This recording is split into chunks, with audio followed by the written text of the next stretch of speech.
Okay ल अब हामीले पढ्नुपर्ने कोर्स कन्टेन्ट धेरै छ, थोरै समयमा धेरै कुरा पढ्ने कोसिस गर्छौँ है। सबैभन्दा सुरुमा हामीले कोर्स कन्टेन्ट र डिटेल्सको बारेमा हामी कसरी पढ्छौँ भन्ने कुरा जानौँ है त। ल हेर्नुहोस् त, हामीसँग नर्मली 10 च्याप्टर्स छ। यो 10 च्याप्टरलाई हामीले लगभग 15 दिनमा कभर गर्नुपर्ने हुन्छ। अब दिनमा कतिवटा च्याप्टर पढ्ने अथवा दिनमा हामीले कसरी पढ्दाखेरि बढीभन्दा बढी च्याप्टरलाई कभर गर्न सक्छौँ र धेरै कुरा बुझ्न सक्छौँ भन्ने कुरा हेरौँ। हेर्नुहोस् है, फर्स्टमा नेचर अफ म्यानेजमेन्ट भन्ने छ। यसलाई 12 आवर्सको कोर्स हो खासमा, 12 घन्टामा सक्नुपर्ने, तर हामीलाई 12 घन्टा लाग्दैन है। म हजुरलाई चाहिने कुराहरूको बारेमा मात्रै डिस्कस गरिदिन्छु। नेचर अफ म्यानेजमेन्ट भनेको व्यवस्थापनको प्रकृति। क्लासिकल म्यानेजमेन्ट पर्सपेक्टिभ भनेको यसमा थ्योरीहरू पढ्नुपर्छ। नर्मली तपाईँले 3 वटा थ्योरी पढ्नुपर्छ। एउटा भनेको चाहिँ तपाईँले मास्लोको थ्योरी पढ्नुपर्छ, अर्को क्लासिकल साइन्टिफिक थ्योरी पढ्नुपर्छ र अर्को ब्युरोक्रेटिक थ्योरी पढ्नुपर्छ। जम्मा-जम्मी हजुरले 3 वटा थ्योरी पढ्नुपर्छ च्याप्टर 2 मा क्लासिकल म्यानेजमेन्ट पर्सपेक्टिभमा। अर्को प्लानिङ एन्ड डिसिजन मेकिङ है, योजना र निर्णय लिनु भन्ने च्याप्टर छ। यो तपाईँले धेरै भए एउटा क्लासमा हामीले सक्छौँ यसलाई। अर्गनाइजिङ भनेको हामीले के बुझ्न सक्छौँ भन्दाखेरि अर्गनाइजिङ भनेको चाहिँ leading, how to leading to the people, यसलाई हामीले यसरी गर्न सक्यौँ। कन्ट्रोलिङ भनेको नियन्त्रण गर्नु, यसलाई पनि हामीले एउटा क्लासमा लगभग 2टा क्लासमा सक्छौँ है। अदर म्यानेजमेन्ट फङ्सन्स, म्यानेजमेन्टका विभिन्न फङ्सनहरूको बारेमा कुरा गर्छौँ। इन्टर्नल फङ्सन र एक्सटर्नल फङ्सनहरूको बारेमा हामी यसमा हेर्छौँ, व्यवस्थापनका कार्यहरू है। कन्टेम्पोरेरी इस्यु एन्ड म्यानेजमेन्ट, अहिले उदयमान अथवा विद्यमान समस्याहरू चाहिँ के छन् त म्यानेजमेन्टमा है। व्यवस्थापनको क्षेत्रमा देखिएका विद्यमान समस्याहरू के छन् यसको बारेमा हामी हेर्छौँ। र बिजनेस लेटर राइटिङ, तपाईँलाई यो 5 मार्क्समा स्योर सर्ट क्वेसन हो, एउटा बिजनेस लेटर राइटिङ लेख्न आउँछ। बिजनेस लेटर लेख्न स्योर सर्ट आउँछ एउटा, र बिजनेस प्लान बनाउन पनि सोधेको थियो योभन्दा लास्टको क्वेसन्समा। सो तपाईँले के बुझ्ने भन्दाखेरि बिजनेस प्लान एउटा स्योर सर्ट हो, लेटर राइटिङ एउटा स्योर सर्ट हो, र 3 वटा थ्योरी मध्ये 8 मार्क्समा एउटा स्योर सर्ट हो। 3 वटा थ्योरी के? Classical management theory, scientific theory, अर्को भनेको चाहिँ मास्लोको थ्योरी। त्यस पछाडि हजुरले त्यहाँनिर अर्को पनि पढ्नु भएको छ, फुएलको एडमिनिस्ट्रेसन भनेको फुएलको व्यवस्थापनको थ्योरी, अर्को ब्युरोक्रेटिक म्यानेजमेन्ट थ्योरी भनेर तपाईँले यति कुरामा चाहिँ ध्यान दिनु होला। र बाँकी कुराहरू अब हामी च्याप्टर 1 देखि सुरु गर्छौँ है। सबैभन्दा सुरुमा हामीसँग छ नेचर अफ म्यानेजमेन्ट। म हजुरलाई भन्दै जान्छु, कपीमा टिप्दै जानु होला, चाहिने कुराहरू म भनिदिन्छु र बुझाइ पनि दिन्छु। हेर्नुहोस् त, अब सबैभन्दा सुरुमा नेचर अफ म्यानेजमेन्ट, व्यवस्थापनको प्रकृति भन्छ। व्यवस्थापन भनेको कस्तो हो त भन्दाखेरि व्यवस्थापन भन्नाले चाहिँ हामीले चाहेको उद्देश्य प्राप्त गर्न अथवा संगठनात्मक उद्देश्य प्राप्त गर्नका लागि आवश्यक व्यवस्था मिलाउनु पर्दछ है। हामीले के आवश्यक व्यवस्थाहरू, पूर्व व्यवस्थाहरू कसरी गर्ने, के गर्ने, कसले गर्ने, यो व्यवस्थापन गर्दाखेरि हामीलाई के कति मात्रामा फाइदा हुन्छ, ती सबै कुराहरूको व्यवस्थापन मिलाउनु पर्छ। र पूर्व निर्धारित उद्देश्य प्राप्त गर्नका लागि आवश्यक पर्ने साधनहरूको सङ्कलन गर्ने, समन्वय गर्ने, व्यवस्थित ढङ्गले परिचालन गर्ने प्रक्रियालाई नै हामी व्यवस्थापन भनेर भन्छौँ। हेर्नुहोस् है, हामीलाई आवश्यक पर्ने जे जति मात्रामा संसाधनहरू छन् ती सबै सङ्गठनात्मक उद्देश्य हासिल गर्नका लागि आवश्यक पर्ने संसाधनहरूलाई चाहिँ समन्वय गर्ने, सङ्कलन गर्ने र पूर्व निर्धारित उद्देश्यहरू हासिल गर्नका निमित्त हामीले जुन एउटा एचिभमेन्ट राख्छौँ, थिम राख्छौँ, त्यसलाई नै व्यवस्थापनको प्रकृति भनेर भन्दो रहेछौँ। अब अर्थात् सङ्गठनात्मक कार्यरत कर्मचारीहरूको प्रयासलाई है, जो एउटा कर्मचारीहरू छन्, सङ्गठनमा काम गर्ने मान्छे छन्, उनीहरूको जुन एउटा काम गर्ने शैली छ, ढङ्ग छ, तिनीहरूलाई प्रोत्साहन गर्दै तथा नियन्त्रण गर्नुलाई नै हामीले व्यवस्थापन भनेर भनिन्छ है। कुनै एउटा सङ्गठनमा काम गर्ने कामदारहरूलाई प्रोत्साहन गर्ने, समन्वय गर्ने र तिनीहरूलाई नियन्त्रण गर्ने कामलाई पनि हामीले यो व्यवस्थापन भनेर भन्दो रहेछौँ। अब यस अन्तर्गत योजना बनाउनु, सङ्गठन गर्नु, निर्देशन दिनु, आदेश दिनु, नियन्त्रण गर्नु, सञ्चार गर्नु र उत्प्रेरणा गर्नु जस्ता प्रयासहरू पर्दछन्। अब नियन्त्रण गर्नु भनेको कसरी नियन्त्रण गर्नु त? कुनै एउटा कर्मचारीलाई उसको वर्किङ कन्डिसन, उसलाई यो काम गर्नको लागि फिट छ वा छैन, त्यो काम उसलाई आवश्यक परेको छ वा छैन, उसको निड, उसको एक्सपेक्टेसन्स, पर्सनालिटी अनुसार त्यो जबलाई फिट गरेको छ कि छैन भनेर त्यो सबै ओभरअल म्यानेजमेन्टको बारेमा चाहिँ कन्ट्रोलिङ गर्नु, त्यसलाई नै भनिन्छ हामीले नियन्त्रण गर्नु है। अर्को आदेश दिनु, यो काम यति समयभित्रमा चाहिँ सक्नुपर्छ भनेर हामीले आदेश पनि दिन्छौँ, त्यसलाई नै हामीले आदेश दिनु भनेर भन्नु पर्यो। अब हामीले सिम्पली व्यवस्थापनको प्रकृति भनेर के बुझ्ने भन्दाखेरि व्यवस्थापनको प्रकृति भन्नाले संगठनात्मक उद्देश्य प्राप्त गर्नका लागि है संगठनात्मक उद्देश्य प्राप्त गर्नका लागि आवश्यक व्यवस्था मिलाउने र पूर्व निर्धारित उद्देश्य प्राप्त गर्न संसाधनहरूको सङ्कलन गर्ने समन्वय गर्ने र व्यवस्थित ढङ्गले परिचालन गर्ने जुन प्रक्रिया छ त्यसलाई नै हामीले व्यवस्थापनको प्रकृति भनेर भन्छौँ। अर्थात् कुनै पनि कर्मचारीलाई काम गर्ने कर्मचारीलाई उत्प्रेरणा गर्ने सङ्कलन गर्ने र व्यवस्थापन र नियन्त्रण गर्ने कार्यलाई नै हामीले व्यवस्थापनको प्रकृति भनेर भन्छौँ है। ठिक छ, क्लियर छ होइन त परिभाषा? हजुरले व्यवस्थापनको प्रकृति भनेर सोध्यो भनेदेखि कसरी लेख्नु पर्यो? व्यवस्थापनको प्रकृति भन्नाले संगठनात्मक उद्देश्य प्राप्त गर्नका निमित्त पूर्व निर्धारित उद्देश्यहरू प्राप्त गर्नका निमित्त आफूसँग भएका स्रोत साधनहरूलाई समुचित प्रयोग गर्दै स्रोत र साधनको सङ्कुलन गर्ने, कर्मचारीलाई उत्प्रेरणा दिने, नियन्त्रण गर्ने र सुपरिवेक्षण गर्ने कार्यलाई नै व्यवस्थापनको प्रकृति भनेर भनिन्छ भनेर लेख्नु पर्यो। व्यवस्थापनको प्रकृतिभित्र के पर्छन्? कर्मचारीलाई नियन्त्रण गर्ने, उत्प्रेरणा गर्ने, स्रोत साधनहरूको सङ्कलन गर्ने, समन्वय गर्ने, योजना बनाउने, सञ्चार गर्ने, उत्प्रेरणा गर्ने जस्ता कार्यहरू चाहिँ हामीले व्यवस्थापनको प्रकृति अन्तर्गत रहन्छ। अब कहिलेकाहीँ हामीलाई what is the features of management भनेर पनि आउन सक्छ। व्यवस्थापनका विशेषताहरू के हुन् भनेर पनि कहिलेकाहीँ सोध्न सक्छ। अब हामी व्यवस्थापनका फिचर्सको बारेमा कुराकानी गरौँ है। नेचर अफ म्यानेजमेन्ट जानिसके पछाडि अब हामीले सिग्निफिकेन्स अथवा फिचर्स अफ म्यानेजमेन्ट, सिग्निफिकेन्स भन्नु र फिचर्स भन्नु एउटै हो। ल लेख्दै जानु होला, म हजुरलाई भनिदिन्छु अनि त्यस पछाडि यसको म एक्सप्लेनेसन पनि गरिदिन्छु है।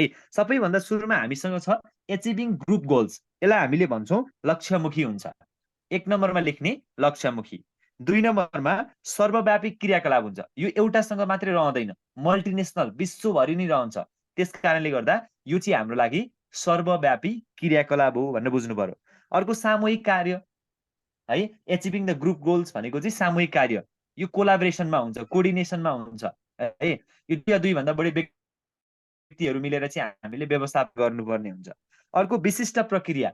विशिष्ट प्रक्रिया भन्नाले कस्तो प्रक्रिया भन्नुहुन्छ भने म्यानेजमेन्ट एउटा अनगोइङ प्रोसेस हो, यो कहिले पनि सकिँदैन। एउटा हामीले व्यवस्थापन गर्यौँ भने अर्को काम फेरि हामीलाई आइरहेको छ।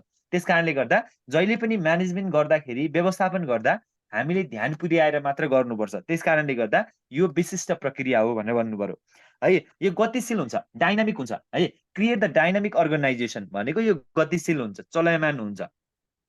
कसरी चलायमान हुन्छ भन्नुहुन्छ भने यो गतिशीलता भनेको यो एक गतिशील कार्य हो जुन निरन्तर रूपमा चलन्छ। यसले सम्पादन गरिरहन अथवा वातावरणको परिवर्तन सँगसँगै है इन्भाइरोमेन्टल चेन्ज सँगसँगै यो म्यानेजमेन्टको प्रकृति पनि चेन्ज हुन्छ। जस्तो हिजो तपाईँले एउटा तरिकाले म्यानेजमेन्ट गर्दै हुनुहुन्थ्यो भने due to the advance technology scientific management है, त्यो कारणले गर्दाखेरि इन्भाइरोमेन्टमा विभिन्न चेन्जहरू आउन सक्छन्। Ethical rules, regulation, cultural background, race, differences, यी सबै कुराहरूले चाहिँ हामीलाई के पर्न जान्छ त, यो चाहिँ एउटा इफिसियन्सीमा मेजरमेन्ट हुन जान्छ। त्यस कारणले गर्दा जहिले पनि व्यवस्था गतिशील हुन भनेर बुझ्नु पर्यो। अर्को हामीसँग एकीकृत प्रक्रिया भन्छ। एकीकृत प्रक्रिया भनेको यो प्रभावकारी हुन्छ क्या, प्रभावकारी हुन्छ। व्यवस्थापन गरिसके पछाडि कुनै पनि एउटा समस्यालाई समाधान गर्नका निमित्त चाहिँ यो प्रभावकारी हुन्छ भनेर भन्नु पर्यो है। अर्को छ हामीसँग बहुआयामिक विषय। बहुआयामिक विषय भनेको कस्तो भन्नुहुन्छ भने यो एउटा बहुमुखी विषय हो। अर्थात् यसमा चाहिँ अर्थशास्त्र, गणित, विज्ञान होइन, अरू अब चाहिँ हामीले चाहिँ लेखाशास्त्र, यी सबैतिर चाहिँ हाम्रो के हुन्छ त, यसको प्रयोग गरिन्छ र विज्ञहरूले पनि यसको बारेमा चाहिँ धेरै खोज र अनुसन्धान गरेका छन्। त्यस कारणले गर्दा यो बहुआयामिक विषय हो भनेर बुझ्नु पर्यो है। तपाईँले लेख्नुभयो फिचर्स, मैले तपाईँलाई फिचर्स भनेर चाहिँ कतिवटा भने लगभग 7वटा जति भन्ने। एउटा लक्ष्यमुखी, सर्वव्यापी क्रियाकलाप, सामूहिक कार्य, विशिष्ट प्रक्रिया, गतिशीलता, बहुआयामिक विषय, त्यसै गरी हामीले चाहिँ एकीकृत प्रक्रिया भनेर भन्छौँ है। ल अब हामीले यो फिचर्सको बारेमा जानिसके पछाडि what is the importance of management, म्यानेजमेन्टको इम्पोर्टेन्सको बारेमा पनि हामीले जान्नुपर्ने हुन्छ है। इम्पोर्टेन्स अफ म्यानेजमेन्ट भनेर हामीले जान्नुपर्ने हुन्छ। सो अब हेर्नुहोस् त, म्यानेजमेन्टको इम्पोर्टेन्ट भनेको के होला जस्तो लाग्छ भने हामीले डेफिनेसन्स हेर्दाखेरि जति हेरिसकेको छौँ नि, पढिसकेको छौँ नि, त्यहीसँग हो। एउटा साधनहरूको प्रभावकारी प्रयोग गर्नु, लेख्दै जानु होला है। स्रोत र साधनको प्रभावकारी प्रयोग गर्नु, हामीले अगाडि पनि पढेको छौँ परिभाषामा। स्रोत र साधनको समुचित प्रयोग गर्दै पूर्व निर्धारित उद्देश्य हासिल गर्नु नै व्यवस्थापन हो भनेर हामीले भन्यौँ। र अब यसैको बारेमा हामीले के गर्छौं त इम्पोर्टेन्स लेख्छौं, महत्त्व लेख्छौं। अब यसको महत्त्वमा हामीले साधनहरूको प्रभावकारी प्रयोग 1 नम्बरमा, अर्को परिवर्तनको चुनौती सामना गर्नु, विभिन्न परिवर्तनहरू हुन्छन् त्यसलाई चाहिँ हामीले के गर्नु त सामना गर्नु। ल दुईटा लेख्नुभयो। 3 नम्बरमा लेख्ने समस्याको समाधान गर्नु। समस्याको समाधान गर्नु भनेको पनि हाम्रो के हो त म्यानेजमेन्टको व्यवस्थापन गर्नु हो भन्ने बुझ्नु पर्यो है। लेख्दै हुनुहुन्छ हैन? त्यस पछाडि अर्को छ हामीसँग व्यक्तिगत विकास हुन्छ, एउटा चाहिँ पर्सनालिटी डेभलपमेन्ट हुन्छ, व्यक्तित्वको विकास हुन्छ, समन्वय हुन्छ र संगठन संरचना हुन्छ। संगठनात्मक संरचना, समन्वय, व्यक्तित्व विकास, समस्याको समाधान गर्नु, स्रोत र साधनहरूको विकास गर्नु, परिवर्तनको चुनौती सामना गर्नु, साधनहरूको प्रभावकारी प्रयोग गर्नु। यति तपाईले 8 वटा लेख्नु भयो भनेदेखि पुगिहाल्छ है। अब यसको एक एक लाइनमा हजुरले डिस्क्राइब पनि गरिदिनु पर्ने हुन्छ र डिस्क्राइब गर्दाखेरि जहिले पनि डिस्क्राइब गर्दाखेरि हामीले यसको थोरै डेफिनेसन लेख्दिने। जस्तो साधनहरूको प्रभावकारी प्रयोग गर्नु भनेको के हो त? संगठनात्मक उद्देश्य हासिल गर्नका लागि हामीसँग विभिन्न साधनहरू हुन्छन्। स्रोत र साधनहरू लिमिटेड मात्रामा हुन्छन् है, जसमा स्रोत र साधनहरू थोरै मात्रामा हुन्छन्। थोरै स्रोत र साधनहरूले विभिन्न स्रोत र साधनहरू जस्तो कर्मचारी भयो, पैसा भयो हैन, सञ्चारको साधन भयो, कच्चा सामग्री भयो, यातायात भयो, यी इत्यादि कुराहरूलाई चाहिँ हामीले के गर्नुपर्छ त सबै कुराहरूलाई म्यानेजमेन्ट गर्नुपर्छ। त्यसलाई नै हामीले साधनहरूको प्रभावकारी प्रयोग भनेर भन्छौँ। अर्को छ परिवर्तनशीलको चुनौती सामना। परिवर्तनको चुनौती सामना भनेको कस्तो भन्दाखेरि इन्भाइरोमेन्ट भनेको वातावरणमा आएको परिवर्तन सँगसँगै यदि कुनै पनि व्यवस्थापन कार्यले त्यसलाई चेन्ज गर्न सकेन, त्यसलाई परिवर्तन गर्न सकेन भनेदेखि आफूलाई चाहिँ यो विद्यमान समस्याबाट चाहिँ छुटकारा दिलाउन सक्दैन। त्यसकारणले गर्दा परिवर्तनको चुनौती सामना प्रत्येक व्यवस्थापकहरूले गर्नुपर्छ भनेर लेख्नु पर्यो है। साधनहरूको विकास भनेको छ, साधनहरूको विकास किन गर्नुपर्छ? नयाँ नयाँ प्रविधिको प्रयोग गर्न हैन, वैज्ञानिक अनुसन्धान र खोज गर्न भए पनि हामीलाई के को आवश्यकता पर्छ? व्यवस्थापनको आवश्यकता पर्छ। त्यसकारणले गर्दा हामीले स्रोत र साधनहरूको खोजी गर्नु पर्यो। अर्को समस्याको समाधान। व्यवस्थापन भनेको एउटा के हो त? व्यवस्थापन भनेको सबैलाई मिलाउने काम हो, मिलाउने कार्य हो। त्यसकारणले गर्दा यसले चाहिँ सबै कार्यहरूलाई चाहिँ एकीकृत ढङ्गबाट मिलाएर सबै समस्याहरूलाई चाहिँ समाधान गर्ने काम गर्छ भन्ने बुझ्नु पर्यो। अर्को छ हामीसँग समन्वय। समन्वय भनेको के हो भन्नुहुन्छ भने व्यवस्थापनको एउटा संगठनात्मक उद्देश्य हासिल गर्नका लागि विभिन्न विभागहरू, शाखाहरू, कर्मचारीहरू बिचमा चाहिँ हामीले के गर्नुपर्छ त समन्वय स्थापना गर्नुपर्छ। समन्वय भनेको चाहिँ हामीले एकअर्कामा चाहिँ रिलेसनसिप, सम्बन्ध स्थापना गर्नुपर्छ।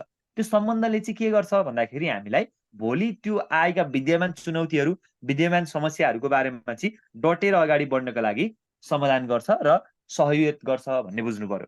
अर्को व्यक्तित्व विकास। जब म्यानेजमेन्ट गर्नका लागि एउटा व्यक्ति सफल हुन्छ तब उसको व्यक्तित्व विकास स्वतः बढेर जान्छ। कसरी बढ्छ भन्नुहुन्छ भने उसले आयोजना गर्ने हैन, अवलोकन गर्ने, गोष्ठी आदि गर्ने र अल्टिमेटली नि त्यो उसको व्यक्तित्व विकासमा चाहिँ वृद्धि भएर जान्छ भन्नु पर्यो। भनेको मतलब व्यवस्थापनले आफू नै आफूलाई के गर्छ त एउटा लिडरशिप डेभलपमेन्ट गर्दै जान्छ क्या। व्यक्तित्वको विकास र अरूलाई लिड गर्न सक्ने क्षमता, नियन्त्रण गर्न सक्ने क्षमतालाई चाहिँ वृद्धि विकास भएर जान्छ भन्नु पर्यो। अर्को हामीसँग छ संगठनको संरचना। संगठनको संरचना भनेको कस्तो भन्नुहुन्छ भने एउटा संगठन संरचनाले विभिन्न पदहरू, विभागहरूमा हैन, व्यक्तित्वहरू बिचमा को सम्बन्धलाई स्थापित गर्दछ।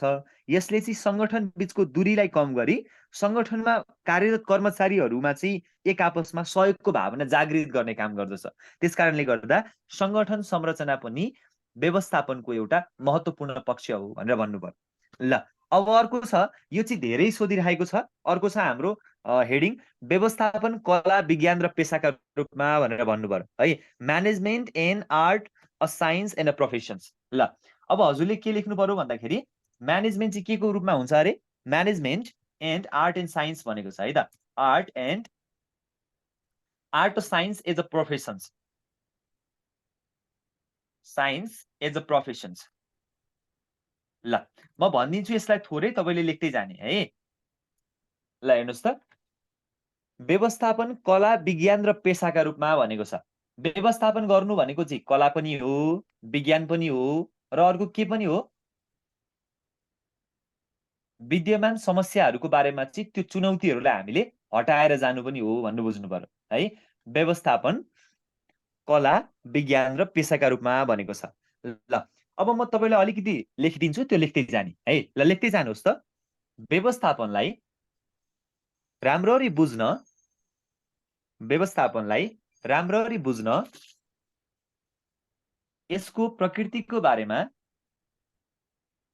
व्यवस्थापनलाई राम्ररी बुझ्न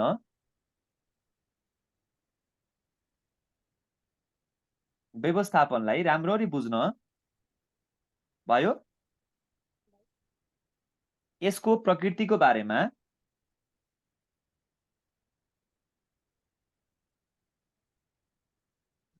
बुझ्न यसको प्रकृतिको बारेमा बुझ्न अति आवश्यक हुन्छ।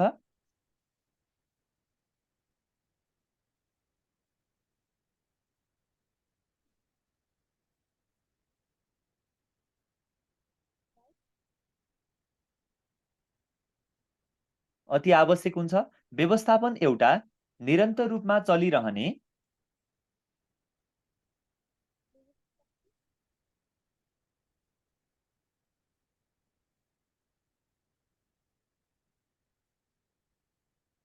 व्यवस्थापन एउटा निरन्तर रूपमा चलिरहने प्रक्रिया हो।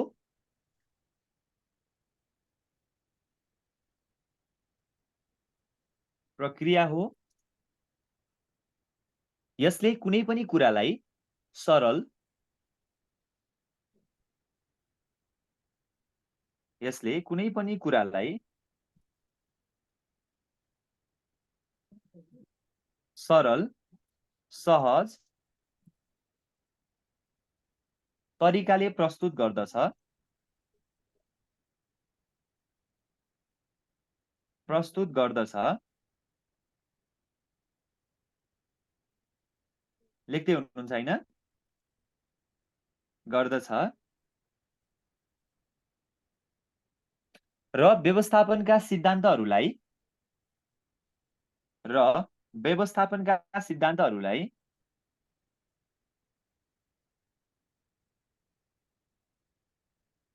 व्यवस्थापनका सिद्धान्तहरूलाई संगठनात्मक उद्देश्य हासिल गर्नका निमित्त व्यवस्थापनका सिद्धान्तहरूलाई संगठनात्मक उद्देश्य हासिल गर्नका निमित्त व्यवहारमा उतार्न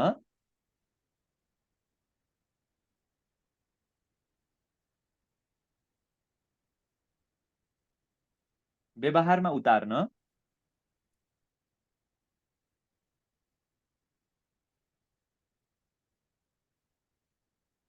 व्यवहारमा उतार्न सकिने भएकाले व्यवस्थापन एक सकिने भएकाले व्यवस्थापन एक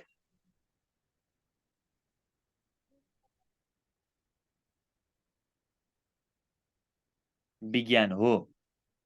साथै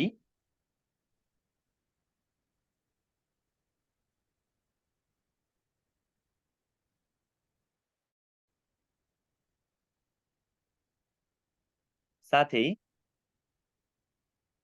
व्यवस्थापकले आफ्नो साथै व्यवस्थापकले आफ्नो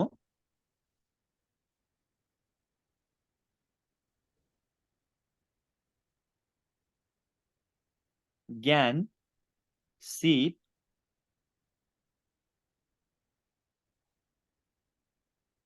साथै व्यवस्थापकले आफ्नो ज्ञान, सिप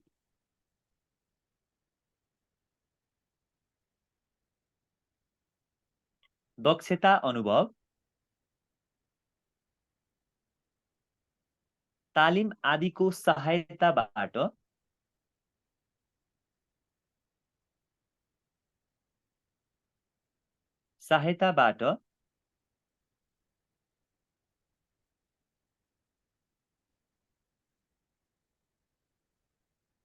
आय आर्जन गर्न सक्ने भएकाले सहायताबाट आय आर्जन गर्न सक्ने भएकाले अहिले आएर व्यवस्थापनलाई अहिले आएर व्यवस्थापनलाई पेसाका रूपमा पनि लिइन्छ। त्यसैले एउटा व्यवस्थापकले त्यसैले एउटा व्यवस्थापकले कला र कला र वैज्ञानिक दुवैको भूमिका निर्वाह गर्नुपर्दछ। दुवैको भूमिका निर्वाह गर्नुपर्दछ।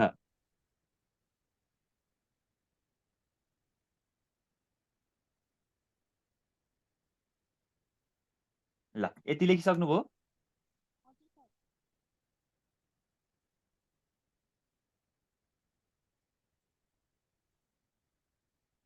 ओके ल, ठिक छ है। अब यति लेखिसके पछाडि हामीले के लेख्यौँ त? व्यवस्थापन कला, विज्ञान र पेसाका रूपमा भन्ने कुरा हामीले डिस्क्राइब गरिदियौँ। अब यसले छुट्टै पनि सोध्न सक्छ क्वेसनले। के सोध्न सक्छ? म्यानेजमेन्ट एन्ड आर्ट, व्यवस्थापन एक कलाका रूपमा व्याख्या गर भनेर सोध्न सक्छ। अब म्यानेजमेन्ट एन्ड आर्ट है, व्यवस्थापक एउटा कलाकार है, व्यवस्थापक एउटा कलाकार हो, त्यसको बारेमा डिस्क्राइब गर, व्याख्या गर भनेर आउन सक्छ। व्यवस्थापन एक कलाको रूपमा भनेर आउन सक्छ। त्यति बेला चाहिँ हामीले के भनेको छु मैले माथि? कुनै पनि कामलाई सरल, सहज तरिकाले प्रयोग गर्न सकिने ज्ञान सिप भएको मान्छेलाई व्यवस्थापक भनिन्छ है। अर्थात् कुनै पनि पूर्व निर्धारित उद्देश्य हासिल गर्नका निमित्त त्यो उद्देश्यलाई कसरी हासिल गर्ने भन्ने जान्नै पर्ने सिपलाई हामी कला भन्छौँ। सामान्यतया कलाले कुनै पनि कामलाई राम्ररी प्रस्तुत गर्नका निमित्त सहज गर्दछ। र यसले के कुरालाई जनाउँछ भन्दाखेरि एक व्यक्तिले अर्को व्यक्तिलाई काम गराउने, कामप्रति चाहिँ सहनशीलता बनाउने, कामप्रति प्रेरित गराउने र काम सम्पन्न गर्ने र गराउने विशिष्ट सिप नै के हो? कला हो। र कलाले जहिले पनि कुनै न कुनै ढङ्गबाट क्रिएटिभ, इमेजिनेटिभ कुराहरूलाई चाहिँ थिङ्क गर्नको लागि सहजता ढङ्गले प्रस्तुत गर्दछ। त्यति मात्र नभएर कुनै पनि व्यक्तिले आफूसँग भएको ज्ञानलाई प्रयोग गरेर है, कुनै पनि व्यक्तिले आफूसँग भएको ज्ञानलाई प्रयोग गरेर अर्थात् मानवीय स्रोत र साधनलाई उनीहरूको समुचित प्रयोग गर्दछ। त्यसको ज्ञानलाई प्रयोग गर्ने दक्षता नभएका मानिसहरूलाई हामीले व्यवस्थापक भन्दैनौँ। जो मान्छेसँग चाहिँ त्यो स्रोत र साधनलाई प्रयोग गर्न सक्ने क्षमता र दक्षता छ, त्यसलाई मात्रै हामीले व्यवस्थापक भन्छौँ। र कला हुनका लागि चाहिने विशेष सिप जस्तै व्यक्तित्व विकास हुनुपर्यो, व्यावहारिक ज्ञान हुनुपर्यो, नतिजामुखी हुनुपर्यो, संरचनात्मक सृजना हुनुपर्यो होइन, क्रिएटिभ हुनुपर्यो, इमेजिनेटिभ खालको हुनुपर्यो, व्यक्तित्व निर्णयमा लिन सक्ने हुनुपर्यो, आदि यस्ता इत्यादि कुराहरूको बारेमा विश्लेषण गरिसके पछाडि मात्र एकजना व्यवस्थापक कलाकार हुन्छ। जसले व्यवस्थापन भनेको केवल अरू मानिसहरूबाट काम पुरा गराउने मात्र होइन, आफू पनि त्यो काम कसरी पुरा गर्न सकिन्छ भनेर त्यो फिल्डमा बसेर खटेर काम गर्नुलाई पनि हामी व्यवस्थापक भन्छौँ। त्यसकारणले गर्दा हामीसँग कला हुनका लागि चाहिने सिपहरू व्यक्तित्व विकास, व्यावहारिक ज्ञान, नतिजामुखी, संरचनात्मक, सृजनात्मक, व्यक्तित्व निर्णय लिन सक्ने अनि आदि जस्ता यी सबै कुराहरूले चाहिँ हामीलाई के गर्छ त? एज अ हामी म्यानेजरको रूपमा होइन, व्यवस्थापक रूपमा चाहिँ हामीलाई अगाडि बढ्नको लागि सहयोग गर्दछ भनेर भन्नुभयो। यति भनिसके पछाडि हाम्रो के सकिन्छ त? व्यवस्थापन एक कलाको रूपमा भन्ने हेडिङ सकिन्छ है। अब हामीले व्यवस्थापन कला, विज्ञान र पेसाका रूपमा भन्ने कुरा हेर्यौँ। अब व्यवस्थापन कलाका रूपमा त हामीले जान्यौँ। व्यवस्थापनको कला भन्नाले के भन्नु पर्यो त? कुनै पनि व्यवसायको पूर्व निर्धारित उद्देश्य हासिल गर्नका लागि हामीसँग भएका स्रोत र साधनहरूलाई समुचित प्रयोग गर्दै त्यो सिपलाई हामीले के भन्छौँ त? कला भन्छौँ। र हामीले व्यवस्थापन अथवा हामीसँग भएका स्रोतलाई प्रयोग गर्न जान्ने क्षमता, दक्षता भनेकै हाम्रो के हो? सिप हो, जसलाई हामीले कला भन्छौँ है। अर्को छ अब म्यानेजमेन्ट अफ साइन्स, व्यवस्थापन भनेको विज्ञानको रूपमा, व्यवस्थापन विज्ञानको रूपमा भनेर भन्छ है। कुनै पनि निश्चित सिद्धान्तमा आधारित एउटा व्यवस्थित ज्ञानलाई हामीले के भन्छौँ त? विज्ञान भन्ने गरिन्छ। कुनै पनि एउटा निश्चित, वस्तुगत, सुव्यवस्थित, सुनिश्चित आधारित एउटा व्यवस्थित ज्ञानलाई विज्ञान भन्ने गरिन्छ। कुनै पनि विषयको क्रमबद्ध एवं सङ्गठित तरिकाले ज्ञानको समूहलाई विज्ञान भनिन्छ। अर्थात् विज्ञान भनेको ज्ञानको त्यो स्वरूप हो जसमा अवलोकन तथा प्रयोगबाट केही सिद्धान्तहरू प्रतिपादन गरिन्छ। अब यसमा चाहिँ हामीले हावादारीमा होइन, फिलोसफीमा होइन, उहिलेका बाजेहरूले यो भन्थे होइन। अब यसले चाहिँ हामीले के गर्नु पर्यो त? प्र्याक्टिकल्ली गर्नु पर्यो। यसमा चाहिँ हामीले प्रयोग गर्छौँ, प्रयोगशालामा प्रयोग गर्छौँ। यो थ्योरीले यस्तो काम गर्छ, यो थ्योरीले चाहिँ कर्मचारीलाई यति उत्प्रेरणा दिन्छ, यो थ्योरी भयो भने कर्मचारीको तलब यतिसम्म इन्क्रिज गर्न सकिन्छ, कर्मचारीमा मोटिभेसन लेभल यतिसम्म बढेर जान्छ, उत्प्रेरणा भनेर चाहिँ हामीले के गर्छौँ त, विज्ञानले सिकाउँछ। विज्ञानले चाहिँ प्र्याक्टिकल फिल्डमा है, प्रयोगात्मक फिल्डमा चाहिँ कसरी व्यवस्थापकले विज्ञानका रूपमा लिन सकिन्छ भन्दाखेरि यसले अवलोकन गर्छ, परीक्षण गर्छ र प्रमाणित भएका क्रमबद्ध ज्ञान हो। यो चाहिँ विज्ञानले प्रमाणित गर्न सकिन्छ। यो कुनै पनि वस्तु स्थितिको सुव्यवस्थित विवरण हो, जसमा यसले चाहिँ कारण र परिमाणको सम्बन्धबारे देखाउँदछ भन्ने बुझ्नु पर्यो है। विज्ञानमा निम्न विशेषताहरू हुन्छन्, जस्तो सर्वव्यापी हुन्छ, वैज्ञानिक अनुसन्धान हुन्छ, अवलोकन हुन्छ, परीक्षण हुन्छ, कारण हुन्छ, पूर्व अनुमानहरू गर्न सकिन्छ, फोरकास्टिङहरू गर्न सकिन्छ हैन, आदि यस्ता व्यवस्थापनमा हुन्छ र पाइन्छ। त्यसैले यसलाई विज्ञानका रूपमा लिन सकिन्छ भनेर लेख्नु पर्यो है। अहिले जति लेख्नु भएको छ लेख्दै जानु होला। हजुरले भ्याउनु भएन छ, टिप्नको लागि सक्नु भएन छ भनेदेखि म हजुरलाई नोट आउट गरेर पनि पठाइदिन्छु है। म आफैले लेखेर नोट आउट गरेर हजुरलाई म त्यो नोट प्रोभाइड गरिदिन्छु। Okay, no worry. त्यसमा हजुरलाई म अहिले सबैले जे कुरा पढाएको हुन्छु त्यसको नोट आउट हजुरको मेसेन्जरमा आउँछ है। जे कुरा पढाएको हुन्छु त्यसको नोट आउट म प्रत्येक दिनको नोट आउट म आफैले लेखेर हजुरलाई प्रोभाइड गरिदिन्छु। नो वरी, त्यसमा ढुक्क भएर मैले भन्दै गरेको कुराहरू लेख्दै पनि जानु होला, बुझ्दै पनि जानु होला, अझ धेरै क्लियरिफाई हुन्छ। ल, अब आज हामी धेरै पढ्दैनौँ, यति पढ्छौँ, फर्स्ट डे हो। भोलिदेखि हामीले पढ्ने भनेको व्यवस्थापन विज्ञानको रूपमा भयो र व्यवस्थापन पेसाका रूपमा आज हामी सक्छौँ। र भोलि हामीले पढ्ने भनेको चाहिँ के पढ्छौँ भन्दा व्यवस्थापन तथा प्रशासन, म्यानेजमेन्ट एन्ड एडमिनिस्ट्रेसन भन्ने पढ्छौँ र यो बिचको फरक भिन्नताहरू हेर्छौँ है त। अब हेर्नुहोस् त, हामीले म्यानेजमेन्ट इज एन आर्ट भन्ने पनि पढ्यौँ, व्यवस्थापन कलाका रूपमा पढ्यौँ, व्यवस्थापन विज्ञानका रूपमा पढ्यौँ। अब व्यवस्थापन एक हामीले के को रूपमा पढ्नु पर्यो त, व्यवस्थापन चाहिँ एक प्रोफेसन हो, पेसाका रूपमा भन्ने पढ्नु पर्यो। पेसा भन्नाले केलाई बुझिन्छ, व्यवस्थापन कला तथा विज्ञान र पेसा पनि हो। पेसा भन्नाले सम्बन्धित विषयमा उच्च तहको ज्ञान है, जस्तो प्राविधिक सिप भयो, सोको प्रयोग भन्ने बुझिन्छ। अर्थात् सम्बन्धित विषयमा विशिष्ट ज्ञानको क्रमबद्ध तरिकाले सञ्चार गर्ने, त्यो विषयमा चाहिँ विशेषज्ञता हासिल गर्ने र त्यो विशिष्ट फिल्डबाट चाहिँ आय आर्जन गर्न सकिन्छ भने त्यसलाई हामीले पेसा भनेर भन्छौँ है। व्यवस्थापन हुनका लागि हामीले विशेष सिप चाहिँ हुनुपर्छ है। हामी यदि व्यवस्थापक छौँ र त्यो हाम्रो लागि के हो, पेसा हो भनेदेखि हामीसँग चाहिने सिप के हो, अनुभव हुनु पर्यो, विशिष्ट ज्ञान हुनु पर्यो।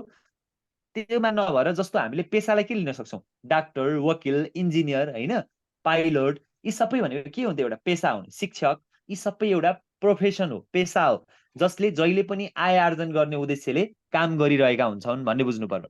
र अब पेसामा कस्तो हुन्छ भन्नुहुन्छ भने ज्ञान, विज्ञान एवं सभ्यताको विकास भए सँगसँगै व्यवस्थापनमा पेसाको पनि विकास भएको छ।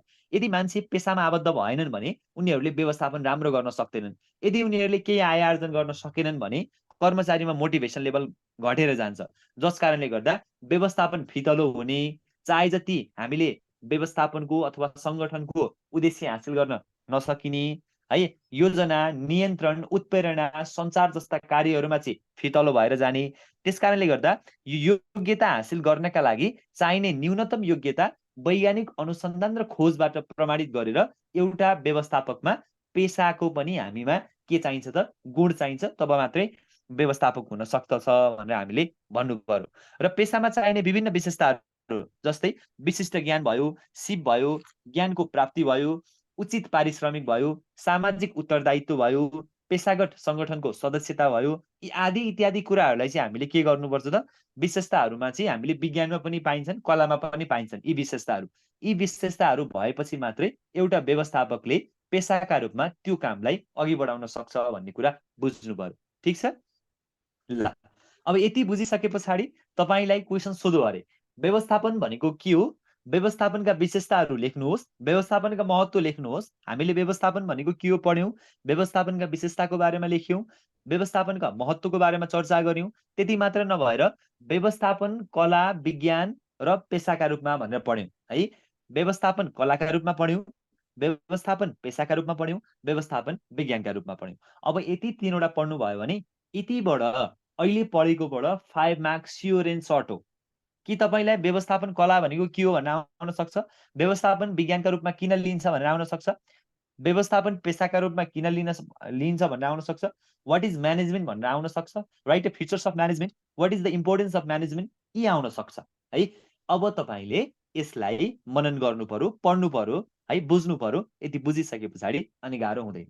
So that much for today. So हामी फेरि भोलिको क्लासमा योभन्दा बाँकी रहेका जे कुराहरू छन् ती सबै कुराहरूलाई हेर्छौँ, गर्छौँ, सिक्छौँ है त। आजलाई हामी यति गर्छौँ। यो रेकर्डेड भिडियो तपाईँले पाउनुहुन्छ, म म्यासेन्जरमा प्रोभाइड गरिदिन्छु। बुझ्नु भएन भने अहिले जे पढेको छु, मैले भनेको छु तपाईँलाई, पढाएको छु, यो सबै रेकर्डेड भिडियो पाउनुहुन्छ। त्यो मात्र नभएर हजुरलाई म नोट पनि प्रोभाइड गरिदिन्छु। अहिले जे भनेको छु त्यो सबै लेखेर म प्रोभाइड गरिदिन्छु है। त्यो टाइम लाग्छ, भोलि बिहानसम्ममा आउँछ, हजुरलाई म बिहानसम्ममा प्रोभाइड गरिदिन्छु, नो वरी। बट यो रेकर्डेड भिडियो चाहिँ हजुरले पाउनुहुन्छ, आजै पाउनुहुन्छ। सो आजलाई हामी यति गर्छौँ, भोलि टाइममा जोइन हुन्छौँ है, 6 बजे जोइन हुन्छौँ। हजुरले जोइन हुँदाखेरि माइकलाई चाहिँ अन गर्न नछुटाउनु होला, फेरि मैले बोलेको कुरा सुनिँदैन। सो यति बुझिसके पछाडि अहिले पढेको सम्ममा 5 मार्क्सको स्योर एन्ड सर्ट हो है, 5 मार्क्सको स्योर एन्ड सर्ट हो। यसलाई मजाले प्र्याक्टिस गर्ने, ओके। सो आजलाई